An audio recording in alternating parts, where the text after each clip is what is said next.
ప్రభువా మరి మరణాన్ని జయించినందుకు ప్రభువా ఈ గత నిన్న ఈరోజు ఈ 2 రాత్రులు ప్రార్థన కూడికను మీరు జరిగించారు తండ్రి. మీకు స్తోత్రాలు చెల్లిస్తున్నాం. అవును తండ్రి, ఈ సంఘాన్ని చూస్తున్నప్పుడు ఎంతగానో సంతోషిస్తున్నాం. ఈ సంఘము ఇంకా ఇంకా ఇంకా వర్ధిల్లాలి. 30 60 100 వర్ధిల్లాలి ప్రభువా. స్తోత్రాలు చెల్లిస్తున్నాం.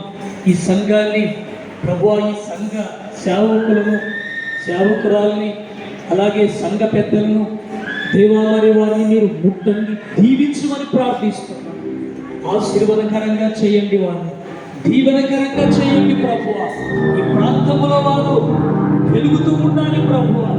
అయ్యా మరి ఈ ప్రాంతంలో ఈ మందిరములో అయ్యా మరి నువ్వు దయించు అగ్నివైన దేవుడు, అయ్యా మరి నువ్వు వెలుగుతున్న దేవుడు ప్రభువా. అలాగే నేను నమ్ముకున్న నీ బిడ్డలందరూ నీ యందు పరిచయం చేస్తున్న నీ బిడ్డలు వారు వెలుగుతూ ఉండాలి తండ్రి.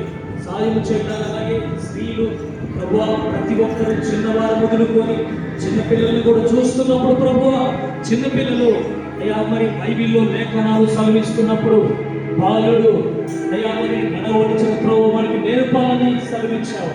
బాలుడైన సమయంలో దేవుని దయందును మనుషుల దయందును వర్ధిల్లాడు ప్రభువా. అలాగే ఈ సంఘంలో ఉండే చిన్న బిడ్డలు ప్రతి ఒక్కరు కూడా ప్రభువా అయ్యా మరి దేవా నీ దయందును మనుషుల దయందు వర్ధిల్లే కృపను మీరు దయచేయమని ప్రార్థిస్తున్నాం. చిన్నపిల్లల్ని అలాగే స్త్రీలను పెద్దవారిని వృద్ధాప్యంలో ఉంటున్న వారికి మంచి ఆరోగ్యం ఇవ్వండి తండ్రి, సాయం చేయండి. అలాగే యవ్వన కాలంలో ఉంటున్న ప్రభువా మరి వివాహం లేక ఉంటున్న ఆ స్త్రీ